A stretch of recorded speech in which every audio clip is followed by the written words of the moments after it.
Hello दोस्तों, आप लोग कैसे हैं। आशा करता हूं कि आप लोग अच्छे होंगे और मस्त होंगे। मैं क्लास 9th का मैथ भी पढ़ा रहा था, जिसके अंतर्गत वृत्त चैप्टर स्टार्ट किया था और प्रश्नावली 9.2 का मैं बहुत सारा क्वेश्चंस करा चुका हूं। इस वीडियो में मैं क्वेश्चन नंबर 5 लेके आया हूं। चलिए क्वेश्चन नंबर 5 को पहले पढ़ते हैं, समझते हैं, उसके बाद सॉल्व करते हैं। देखिए क्वेश्चन कह रहा है कि एक पार्क में बने 5 मीटर त्रिज्या वाले वृत्त, है ना। एक पार्क है जिसमें 5 मीटर त्रिज्या वाला वृत्त है, ठीक है ना। तो वृत्त पर खड़ी 3 लड़कियां, एक रेशमा है, सलमा है और मनदीप है। 3 लड़कियां जो है कि खेल रही हैं, ठीक है। रेशमा एक गेंद को सलमा के पास, ठीक है, सलमा मनदीप के पास फेंकती है। मतलब 3 लड़कियां हैं, रेशमा, सलमा और मनदीप। रेशमा जो है कि सलमा के पास गेंद फेंकती है, सलमा मनदीप के पास फेंकती है, ठीक है। यदि रेशमा और सलमा के बीच और सलमा तथा मनदीप के बीच, है ना, दूरी 6 मीटर हो, क्या हो, दूरी, है ना, मनदीप के बीच की दूरी 6 मीटर हो, तो रेशमा और मनदीप के बीच की दूरी क्या है। चलिए इसको समझते हैं। सबसे पहले एक पार्क बनाता हूँ, वृत्ताकार पार्क। क्लियर, ये केंद्र हो गया। क्लियर, 3 लड़कियां हैं, एक यहाँ पे है, मान लेता हूँ एक लड़की यहाँ पे है और दूसरा लड़की यहाँ पे है। ये मान लेता हूँ ये रेशमा है, रेशमा को आर लिख रहा हूँ। उसके बाद रेशमा के बाद कौन थी, सलमा और मनदीप। चलिए सलमा को लिख देता हूँ एस और मनदीप को लिख देता हूँ एम। ये 3 लड़कियां हैं। रेशमा जो एक और सलमा के बीच की जो दूरी है ना, वो 6 मीटर है। क्वेश्चन में कहा था कि देखिए रेशमा और सलमा के बीच और सलमा तथा मनदीप के बीच की दूरी 6 मीटर है। तो रेशमा और सलमा के बीच की 6 मीटर, सलमा और मनदीप के बीच की जो दूरी है ना, वो है आपका 6 मीटर, है ना। चलिए तो कह रहा था कि रेशमा और मनदीप के बीच की दूरी ज्ञात कीजिए। देखिए ये रेशमा है और ये कौन है, मनदीप। इनके बीच की दूरी ज्ञात करना है। तो अब ये मिला देता हूँ, है ना, इनके बीच की दूरी ज्ञात करना है। क्लियर, वृत्त कितना मीटर त्रिज्या का था, तो 5 मीटर। अगर मैं यहाँ से ये ऐसे खींच दूँ तो कितना मीटर होगा, ये 5 मीटर। ऐसे यहाँ भी मिला दूँ, कितना मीटर, 5 मीटर। क्लियर है ना। अगर मैं इसी को यहाँ सलमा से भी मिला दूँ ऐसे, तो क्या होगा, ये 5 मीटर। ये बात समझ में आ रही है। लेकिन हम अगर ये मिलाते हैं तो हमको एक बात नोटिस करने वाली है। क्या है, मान लेता हूँ कि वृत्त का केंद्र O है। अगर आप देखोगे कि रेशमा और ये मनदीप था ना, ध्यान सुनना, ये रेशमा और मनदीप है, ये जो बना है ये दूरी, ये वृत्त की जीवा बन रही है। क्या बन रही है, पूरे वृत्त की जीवा। हम एक बात जानते हैं कि यदि किसी वृत्त के केंद्र से जीवा पर लंब डाला जाए तो जीवा को समद्विभाजित कर देता है। क्या करता है, समद्विभाजित कर देता है। अब देखिए यहाँ से ये लंब मान लेता हूँ कि लंब मैंने डाला, ये मान लेता हूँ तो समद्विभाजित कर दिया, लंब डाला 90 डिग्री पे। यहाँ पे मान लेता हूँ ये है हमारा P। क्या है, कौन सा पॉइंट्स, P। चलिए थोड़ा सा और इधर लिख देता हूँ, ये हमारा P। अब ये आगे की तरफ ये ऐसे गया हुआ है, ध्यान सुनिए, ये आगे की तरफ गया है, ठीक है। तो ये क्या किया, RM जो जीवा है ना, उसको OP क्या कर दिया, लंब समद्विभाजक कर दिया है। क्या ना, लंब समद्विभाजक कर दिया है, यानी जीवा को बराबर बराबर भागों में बांट दिया है। तो एक बात जो हम लोग नियम जानते हैं, क्या जानते हैं, यही चीज कि हम जानते हैं कि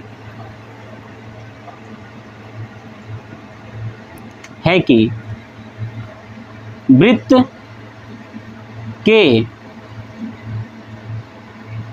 केंद्र से जीवा पर डाला गया लंब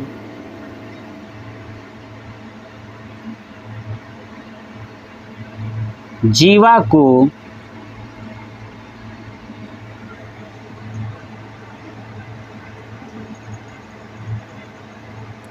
समद्विभाजित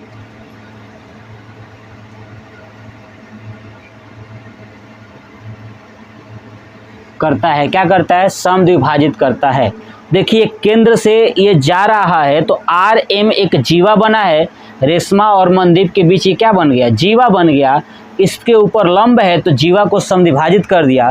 तो चलिए मैं ये रेशमा वाले को पॉइंट्स ध्यान सुनिए, ये थी रेशमा, तो मैं यहाँ पे लिख देता हूँ अब रेशमा। क्या लिख दिया? रेशमा। और इसको है ना, ये कौन थी? रेशमा के बाद सलमा थी तो सलमा। और ये है मनदीप। चलिए लिख दिया। अब इस पॉइंट्स को कुछ मान लेता हूँ, इसको मान लेता हूँ ए, इसको मान लेता हूँ बी, इसको मान लेता हूँ सी। क्लियर? यानी रेशमा ए हो गई, सलमा बी हो गई और मनदीप सी हो गया। चलिए अब समझिए, जब लंब समद्विभाजक हो रहा है तो बताइए क्या ये एपी दूरी इस सीपी के बराबर होगा या नहीं होगा? क्योंकि क्या है, ओपी एसी पर क्या है? लंब है। तो मैं लिख दूंगा ओपी लंब एसी। ये ओपी जो है किस एसी पर क्या है? लंब है। लंब हुआ है तो ये समद्विभाजक हो गया है, मतलब एपी बराबर सीपी, है ना। देखिए एपी और सीपी आपस में क्या हो गए? बराबर हो गए। एक बात बताइए, हमसे पूछा था कि रेशमा और मनदीप के बीच की दूरी बताइए, मतलब कि ए से लेकर सी। तो बताइए क्या मैं AC बराबर AP प्लस CP लिख सकता हूँ ना? AP प्लस CP हो सकता है। देख लीजिए A से लेकर C तक AP प्लस CP हो सकता है, लिख दिया मैंने। हम ऊपर अभी देखे हैं कि ये AP और CP आपस में क्या है? बराबर है। तो बताइए क्या मैं इसमें CP के जगह पे AP रख दूँ? देखिए दोनों बराबर हैं तो इस CP की जगह पे क्या रख दूँ? AP। तो क्या हो जाएगा? AC बराबर AP प्लस AP। तो हो जाएगा AC बराबर 2AP होगा। देख लीजिए, इसको मैं क्या करता हूँ कि एक मान लेता हूँ समीकरण नंबर 1। क्या मान लेता हूँ? समीकरण नंबर 1। क्लियर? तो आप यहाँ तक पहले नोट करिए, फिर आगे चलते हैं। चलिए नोट कर लीजिए, ठीक है। चलिए अब देखिए क्या आया है, तो मैं फिर से नोट कर दूं यहाँ पे AC बराबर 2AP, है ना। AC बराबर क्या है? 2AP। चलिए अब हमको अगर हम क्या करें, हमसे रेशमा और मनदीप के बीच का पूछा था दूरी ना, तो हम जानते हैं कि अगर ये AP का मान मैं निकाल लूँ और रख दूँ और 2 से गुणा कर दूँ तो बताइए पूरा AC का मान आ जाएगा। अब यही मान निकालना है। चलिए अब कैसे निकालेंगे, देखिए आप अगर ध्यान से देखेंगे तो ये जो पिक्चर दिख रहा है OAB, देखिए तो मैं क्या करता हूँ OAB, ये जो त्रिभुज आपको दिख रहा है, इस त्रिभुज का क्षेत्रफल निकालूंगा। क्या निकालूंगा? क्षेत्रफल। अब ये क्षेत्रफल कैसे निकलेगा तो ध्यान सुनिए, ये 90 डिग्री है और इधर भी क्या है? 90 डिग्री। अब बताइए 90, यहाँ पे 2 त्रिभुज बन रहा है, देखिए OA, और यहाँ पॉइंट्स मान लेता हूँ, इसको भी मान लेता हूँ कुछ, क्या मान लो? चलिए मान लेता हूँ P, माना तो हूँ P। देखिए OAP ये एक त्रिभुज बन रहा है, ये वाला देखिए, ये वाला। उसके बाद BAP ये वाला त्रिभुज बन रहा है ना। अगर मैं दोनों त्रिभुज का क्षेत्रफल निकाल के जोड़ दूं तो OAB का क्षेत्रफल आ जाएगा। बस यही करना है।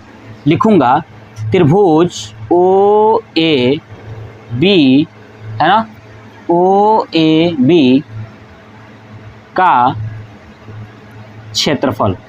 तो कैसे लिखेंगे? सबसे पहले लिखूंगा OAP, त्रिभुज OAP का क्षेत्रफल प्लस त्रिभुज BAP का क्षेत्रफल। अब आप एक बात जानते हैं ना कि यदि किसी त्रिभुज में एक कोण 90 डिग्री होता है तो वो त्रिभुज समकोण त्रिभुज होता है। क्या होता है? समकोण त्रिभुज। तो देखिए ये ओ ए पी में ये वाला 90 है, ए बी पी में ये पी भी 90 है। तो जब दोनों त्रिभुज 90-90 है इसका मतलब दोनों समकोण त्रिभुज है। तो दोनों का क्षेत्रफल क्या करूंगा? समकोण त्रिभुज का क्षेत्रफल लिखूंगा। तो चलिए ओ ए पी का समकोण त्रिभुज बन रहा है तो समकोण त्रिभुज का क्षेत्रफल क्या होता है? 1/2। अब बेस क्या है? देखिए ए पी बेस है ना, ये आधार है ना इस त्रिभुज में। तो आधार यानी ए पी गुणे हाइट यानी ओ पी प्लस, अब नीचे वाले त्रिभुज में देखिए, नीचे वाले त्रिभुज के लिए बेस क्या होगा? यही होगा ना ए पी। तो लिख दूंगा 1/2 गुणे ए पी, हाइट क्या है इसमें? बी पी है ना, तो बी पी लिख दिया। चलिए अब देखिए 1/2 A P, 1/2 A P common है दोनों में तो लिख दूंगा बाहर। क्या बचेगा? O P plus B P. देखिए अब O P plus B P, देखिए O P plus B P यानी इन दोनों को जोड़ा गया है तो क्या बना है? O B. क्या बनेगा? O B. तो डायरेक्ट इसके जगह पे क्या लिख सकता हूँ? ओ बी यानी 1/2 ए पी गुणे ओ बी। इसको मान लेता हूँ समीकरण नंबर 2। क्या मान लिया? समीकरण नंबर 2। अब आप यहाँ तक नोट करिए फटाक से। चलिए हटाऊँ? ठीक है, ओके। देखिए ये हमारा क्या आया? 1/2 ए पी, ये भी लिख देता हूँ 1/2 ए पी गुणे ओ बी, ये आया है, नोट कर दिया। चलिए अब आप एक बात समझिए, अभी मैंने ये चीज़ निकाला था ये त्रिभुज समझ के यानी ओ बी से समझ के, लेकिन अब एक बात बताइए, अगर मैं आप ध्यान से एक बात नोटिस करेंगे, सुनिए। अब देखिए इसको हटा देता हूँ, देखिए ध्यान से। ये ए बी, क्या ये भी एक जीवा बन रहा है? क्या ए बी जीवा बन रहा है कि नहीं? तो अगर मैं इस जीवा पर इस केंद्र से लंब डाल दूं, है ना, तो क्या इस जीवा को बराबर बराबर भागों में बांट देगा? ये हम लोग जानते ही हैं, है ना, कि वृत्त के केंद्र से जीवा पर डाला गया लंब जीवा को समद्विभाजित करता है। तो टोटल दूरी कितना है? 6 है। तो ये कितना हो जाएगा? 3। ये भी कितना हो जाएगा? 3। ठीक है, अभी हम लोगों ने यही चीज़ तो देखा क्या कि अगर ये देखिए, अभी हम पहले क्या निकाले थे? ओ ए बी का क्षेत्रफल पूरे का। अभी भी हम वही निकालेंगे ओ ए बी का क्षेत्रफल, अभी भी हम वही निकालेंगे, बस इस तरीके से। अब दोनों क्षेत्रफल आपस में बराबर कर देंगे, है ना। तो चलिए फिर से लिखूंगा कि त्रिभुज ओ ए बी का क्षेत्रफल, ओ ए बी का क्षेत्रफल कैसे निकालेंगे? देखिए ये तो लंब है ना, लंब है। अब मुझे देखिए ये एक कण है, क्या है? ये कण है, ये क्या है? आधार है, और ये क्या है? ओ, और यहाँ पे मान लेता हूँ, इसको मान लेता हूँ, क्या मान लूँ? चलिए टी मान लेता हूँ। तो ओ और टी क्या बन गया? ये ऊंचाई बन गया। तो ऊंचाई ज्ञात करना है, तो सबसे पहले ये क्षेत्रफल ज्ञात करने से पहले मैं ओ ए टी में पाइथागोरस थ्योरम लगा के ओ टी का मान ज्ञात कर लूँ। क्लियर? तो चलिए लिखता हूँ पहले साइड में, त्रिभुज ओ ए टी में, है ना, पाइथागोरस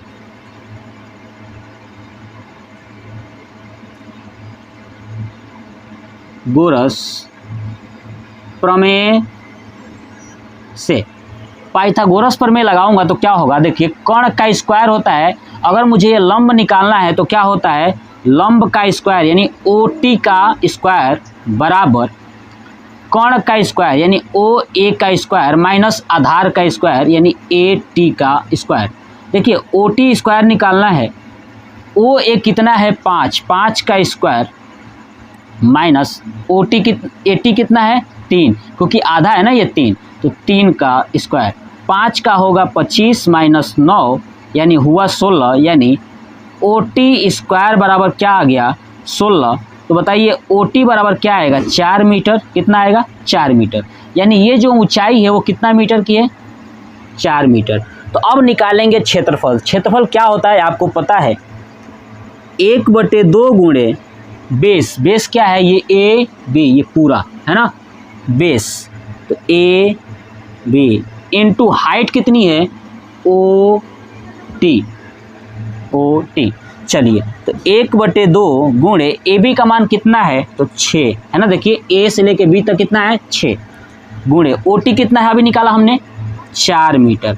कट जाएगा, 2 दूना 4 और 6 दूना 12, यानी त्रिभुज ओ ए बी का क्षेत्रफल कितना आया है, 12।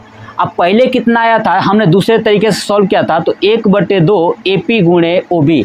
अब आप सोच रहे हो कि मैंने एक ही त्रिभुज को 2 बार क्यों क्षेत्रफल निकाला, क्योंकि मुझे ये वाली दूरी चाहिए थी, है ना, ये वाली दूरी जो ए से लेके पी तक है, तो ये वाली दूरी चाहिए। तो ये वाला इसमें आया है क्षेत्रफल में, है ना, जो निकाले थे हम लोग। अभी क्षेत्रफल 12 निकाले, इसको मान लेता हूँ समीकरण नंबर 3।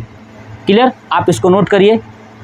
चलिए हटाता हूँ, तो 12 आया है, याद रखिएगा।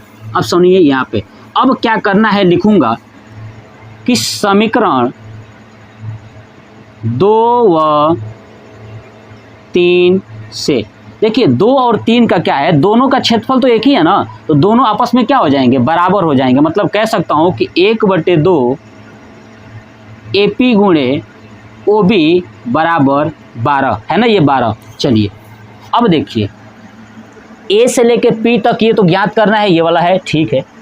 ओ बी, ओ से लेके बी तक कितना है, ये टोटल एक त्रिज्या है ना, तो कितना है, 5। तो रख दूंगा यहाँ पे 1/2 ए पी गुणे 5 बराबर 12। 2 से गुणा होगा इस 12 में, तो हो जाएगा 5 ए पी बराबर 24। कितना होगा, 24। तो ए पी बराबर हो जाएगा 24/5, यानी 5 चौक 20, 5 वाठे 40, 4.8 मीटर। कितना आएगा, एपी का मान 4.8 मीटर, यानी ये वाला कितना आ गया, 4.8 मीटर।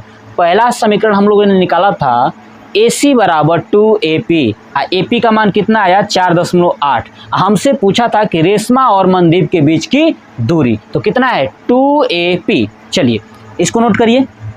चलिए अब हटाता हूँ, देखिए अब लिखूंगा कि रेशमा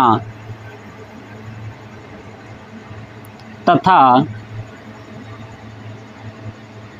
मनदीप के बीच की दूरी क्या है, AC। देखिए AC, तो AC बराबर क्या निकाले थे हम लोग, 2AP। अब देखिए AP का मान कितना आया है, 4.8। रख दूंगा AC बराबर 2 गुणे 4.8, यानी गुणा हो जाएगा 9.6 मीटर। तो रेशमा तथा मनदीप के बीच की दूरी कितनी है, 9.6 मीटर। ये हो जाएगा हमारा आंसर। ठीक है, तो ये क्वेश्चन शायद आपको लंबा दिखता हो, बट ये बहुत ही आसान है। बस आप इस वीडियो को कई बार देखिएगा, आपका पूरा कॉन्सेप्ट क्लियर हो जाएगा। आप इसका स्क्रीनशॉट लीजिए और इतना ज़्यादा प्रैक्टिस कर लीजिए ना, ताकि जब आप क्लास 10th में जाओगे ना, तो जब मैं वहाँ पे आपको वृत्त पढ़ाऊँगा तो मैं लिख के देता हूँ कि आप छोटी छोटी चीज़ें यहाँ पे जो सीख चुके हो, गलती बिल्कुल नहीं करोगे, एकदम मज़ा आएगा आपको पढ़ने में। तो चलिए देखते हैं क्वेश्चन नंबर 6 क्या कह रहा है। कह रहा है कि 20 मीटर त्रिज्या का एक गोल पार्क है ना, जो वृत्ताकार है ना, 20 मीटर त्रिज्या का एक गोल पार्क है ना, जो वृत्ताकार है, एक कॉलोनी में स्थित है। ठीक है, 3 लड़के अंकुर, सैयद तथा डेविड इसकी परिसीमा पर बराबर दूरी पर बैठे हैं। कहाँ बैठे हैं, बराबर दूरी पर बैठे हैं, और प्रत्येक के हाथ में एक खिलौना टेलीफोन आपस में बात करने के लिए है। ठीक है, तो प्रत्येक फ़ोन की दूरी की लंबाई ज्ञात कीजिए। चलिए सबसे पहले ये कहते हैं कि 20 मीटर त्रिज्या का एक गोल पार्क बनाते हैं। देखिए ये हमारे पास एक गोल पार्क, तो आपको पता है अगर गोल पार्क है तो इसका कहीं ना कहीं सेंटर होगा, केंद्र होगा। मैंने बना दिया, मान लेता हूँ ये केंद्र O है। क्या है ये, ओ है, ठीक है। अब 3 लड़के हैं, अंकुर, सैयद और डेविड। ये तीनों जो है ना कि इसकी परिसीमा की बाहर की बाउंड्री है ना पर बराबर दूरी पर बैठे हैं। मान लेता हूँ कि एक लड़का यहाँ है तो यहाँ से यहाँ तक बराबर दूरी, कहीं यहाँ बैठा होगा कहीं यहाँ बैठा होगा, क्लियर। तो ये मैं ऐसे मिला देता हूँ, है ना। और ये टेलीफोन तार है, ये जो मिला रहा हूँ ये क्या है, टेलीफोन तार है, ठीक है। अब 3 लड़के थे, अंकुर, सैयद और डेविड। मैं मान लेता हूँ कि यह है अंकुर, ये है सैयद और दूसरा है डेविड। चलिए, ये 3 लोग बैठे हुए हैं, ठीक है। तो जहां अंकुर बैठा है इस स्थान को मैं मान लेता हूं ए। क्या मान लेता हूं, ए। जहां सैयद बैठा है इसको मान लेता हूं बी, और जहां डेविड बैठा है उसके स्थान को मान लेता हूं सी, क्लियर। चलिए, ये उसने कहा था कि बराबर बराबर दूरी पर बैठे हैं, मतलब कि अंकुर और सैयद के बीच की दूरी मैं मान लेता हूं कि x है। क्या है, x। तो इतनी ही दूरी पर सब आपस में बराबर बैठे हैं, मतलब ये भी x है और ये भी x है, ठीक है। चलिए, हमने देखा कि अंकुर और सैयद के बीच की दूरी, सैयद और डेविड के बीच की दूरी और डेविड और अंकुर के बीच की दूरी की सब बराबर हैं, क्लियर। और ये जो वृत्ताकार पार्क है ना इसकी त्रिज्या जो है कि 20 है। अब बताइए ये केंद्र से यहाँ पर सी तक की दूरी कितनी होगी, 20 मीटर। यहाँ भी कितनी होगी, तो 20 मीटर। ऊपर भी कितनी होगी, 20 मीटर। ये बात समझ में आ रहा है ना। देखिए, हम क्या करते हैं कि अगर मुझे इसका लंबाई ज्ञात करना है इस तार की, है ना, जो ए से बी तक है, बी से सी तक है और सी से ए तक है, जो तार की लंबाई है, अगर मुझे इसका ज्ञात करना हो तो सबसे पहले मुझे पूरे त्रिभुज का क्षेत्रफल ज्ञात करना होगा। देखिए ए बी सी, ये त्रिभुज दिख रहा है आपको, इस त्रिभुज का क्षेत्रफल ज्ञात करना है, ठीक है। तो इस त्रिभुज को आप देखेंगे कि इस त्रिभुज की भुजाएं जो है सब आपस में बराबर हैं, इसलिए यह समबाहु त्रिभुज है। कौन सा त्रिभुज है, समबाहु त्रिभुज है। तो चलिए सबसे पहले लिखना स्टार्ट करते हैं। लिखूंगा 20 मीटर त्रिज्या वाले गोल पार्क है ना। 20 मीटर त्रिज्या वाला क्या है, एक गोल पार्क है। ये बात कंप्लीट हो गया ना। चलिए, तो अब आप ध्यान से सुनिए। अब क्या करूंगा कि ए बी सी का क्षेत्रफल ज्ञात करूंगा। तो लिखूंगा त्रिभुज ए बी सी, कौन सा त्रिभुज बन रहा है, ये एक समबाहु त्रिभुज, एक समबाहु त्रिभुज है ना। ए बी सी क्या है, एक समबाहु त्रिभुज है। क्यों है, क्योंकि अंकुर और सैयद के बीच की दूरी, सैयद और डेविड के बीच की दूरी, डेविड और अंकुर के बीच की दूरी समान है। तो समान है तो ये क्या है, बराबर है, तीनों भुजाएं बराबर हैं। और तीनों भुजाएं बराबर होती है वो समबाहु त्रिभुज होता है। तो लिखूंगा तब त्रिभुज ए बी सी का क्षेत्रफल। अब आप जानते होंगे कि समबाहु त्रिभुज का क्षेत्रफल क्या होता है, तो √3/4 इंटू भुजा स्क्वायर। इसमें भुजा देखिए, यानी ये लंबाई कितनी है, x, सब में कितनी है, x। तो लिख दूंगा 3/4 इंटू एक्स स्क्वायर, यानी ए बी सी का क्षेत्रफल कितना आ गया, √3/4 एक्स स्क्वायर। अब यही x का हमें मान बताना है, क्लियर ना, यही x का मान बताना है। आप इसको नोट करिए। चलिए, तो जो ये वैल्यू आई है मैं लिख देता हूँ यहाँ पे। त्रिभुज ए बी सी का मान कितना आया है, √3/4 इंटू एक्स स्क्वायर। चलिए इसको मैं हटा दूँ। देखिए, चलिए अब आप एक बात समझिए, आपको ये छोटे छोटे कुछ त्रिभुज दिख रहे हैं क्या? एक त्रिभुज, ऐसे 2 और 3, टोटल 3 त्रिभुज आपको दिखाई दे रहे होंगे। अगर मैं इन छोटे छोटे त्रिभुज का क्षेत्रफल निकाल के सबको जोड़ दूं तो बताइए क्या बड़े त्रिभुज के क्षेत्रफल के बराबर हो जाएगा? बिल्कुल होगा। तो चलिए छोटे वाले त्रिभुज का क्षेत्रफल निकालते हैं। देखिए कैसे ज्ञात करेंगे, ध्यान सुनिए। आपको दिख रहा होगा कि ये बी और सी के बीच ये त्रिज्या है, ये जीवा है। क्या है ये? जीवा है। अगर मैं इस केंद्र से जीवा पर लंब डाल दूं, क्या कर दूं? लंब डाल दूं, तो जीवा क्या हो जाएगा? समद्विभाजित हो जाएगा। क्या हो जाएगा? समद्विभाजित। टोटल दूरी अगर x था तो ये हो जाएगा x/2, ये क्या हो जाएगा? x/2। और जहाँ पे ये समद्विभाजित कर रहा है इसको मान लेता हूँ t। क्या मान लेता हूँ? t। अब आप ध्यान से मेरी बात को सुनिएगा। अब आप एक चीज़ नोट करिए कि जो ये बन रहा है OBT, क्या ये एक समकोण त्रिभुज बन रहा है? आप देखिए ये बन रहा है एक समकोण त्रिभुज। अगर समकोण त्रिभुज से मैं OT का मान ज्ञात कर दूं, ठीक है, कैसे ज्ञात करेंगे? चलिए मैं लिखता हूं, लिखूंगा त्रिभुज OBT में, OBT में, तो T देखिए T 90 डिग्री है, यानी समकोण त्रिभुज बन रहा है। समकोण त्रिभुज में एक 20 मीटर कर्ण दिया है और ये आधार दिया है x/2, तो बताइए ये लंब निकल जाएगा ना? तो हम जानते हैं क्या चीज़?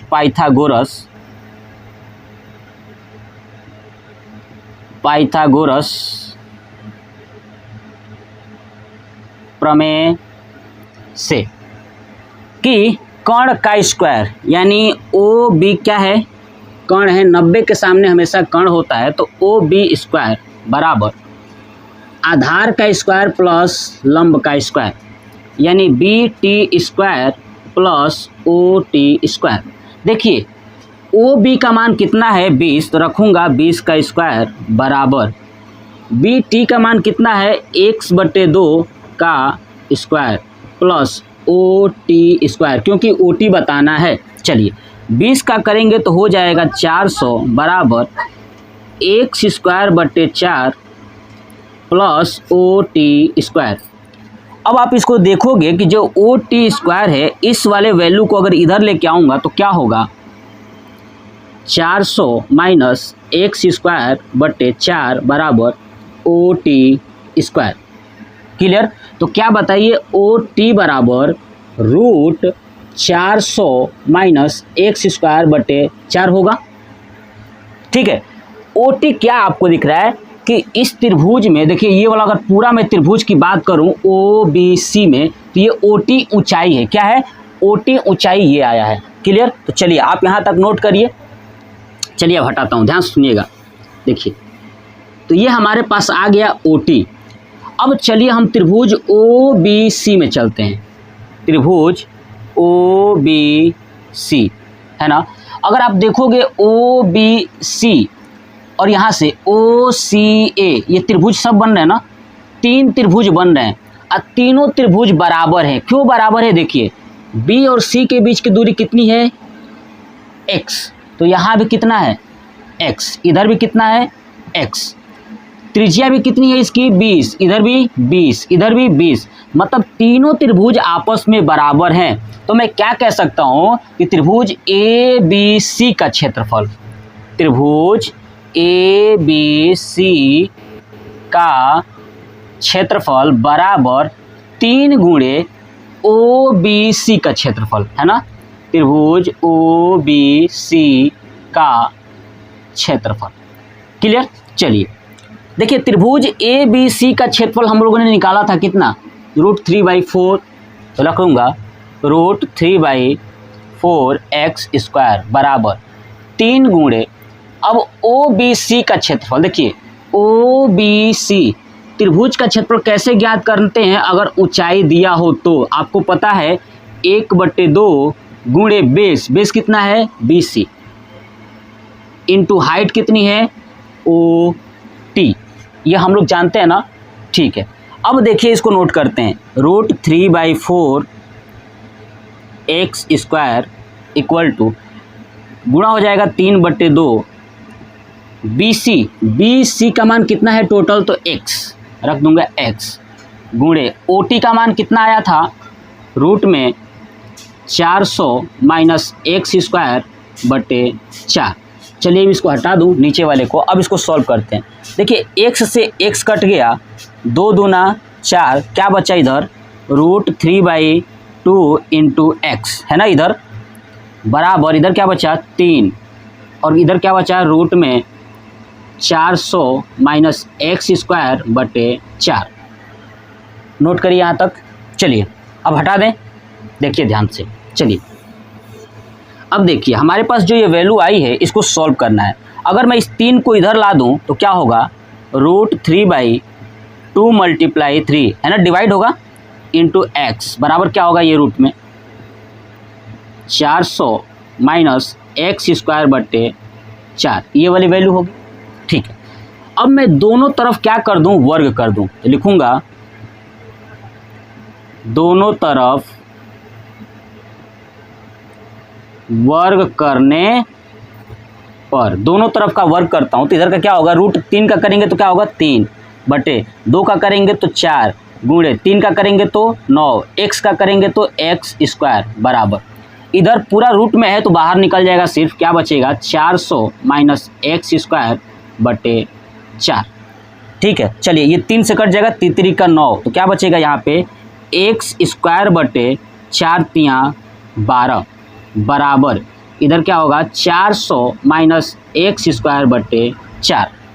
ठीक है, चलिए अब मैं हटा दूँ इसको, नोट कर लीजिए। चलिए देखिए अब ये एक्स स्क्वायर बटे 12 यहाँ पे है एक्स स्क्वायर बटे 4, इसको एक तरफ लाएंगे तो क्या होगा एक्स स्क्वायर बटे 12 प्लस एक्स स्क्वायर बटे 4 बराबर 400। इसका एलसीएम लेंगे तो हो जाएगा 12, तो ऊपर बचेगा एक्स स्क्वायर प्लस 4 तिया 12 यानी 3x स्क्वायर। आप इसको सॉल्व करना जानते ही हैं ऑलरेडी, और यह है 400। हटा दो इसको नीचे वाले को। चलिए इसको जोड़ेंगे तो क्या होगा 1 और 3 4x स्क्वायर बटे 12 बराबर 400। क्लियर, तो देखिए इसको कर देंगे 4 तिया 12, कितना से कटेगा 3 बार में, और गुणा हो जाएगा तो हो जाएगा एक्स स्क्वायर बराबर 1200, कितना हो जाएगा 1200। चलिए अब हटा दूँ, देखिए अब एक्स स्क्वायर बराबर 1200 आ गया, तो बताइए एक्स बराबर √1200 होगा। 1200 को बाहर निकालेंगे आप तो देखिए ऐसे लिख सकते हैं ना, क्या इसको मैं ऐसे लिख सकता हूँ क्या कि 400 गुणे 3, 1200 को लिख सकता हूँ ना। 400 को बाहर निकालेंगे तो क्या होगा 20 होगा, और ये 3 बाहर नहीं निकलेगा इसलिए मैं लिख दूंगा √3 और यहाँ पे लिख दिया मीटर, यानी x का मान आ गया 20√3 मीटर, है ना। यही हमसे पूछा था कि प्रत्येक फ़ोन की डोरी की लंबाई कितनी है, यानी x बराबर 20√3 मीटर। तो लिख दूंगा प्रत्येक फ़ोन की डोरी की लंबाई कितना है 20√3 मीटर। तो ये हो जाएगा हमारा आंसर। यानी ये पूरा प्रश्नावली 9.2 का टोटल 6 क्वेश्चन था, ये पूरा मैंने कंप्लीट करा दिया। ठीक है, नेक्स्ट पार्ट में आपको प्रश्नावली 9.3 स्टार्ट करूँगा। तो ये वीडियो कैसा लगा कमेंट बॉक्स में कमेंट करके ज़रूर बताइएगा। जय हिंद, जय भारत, वंदे मातरम।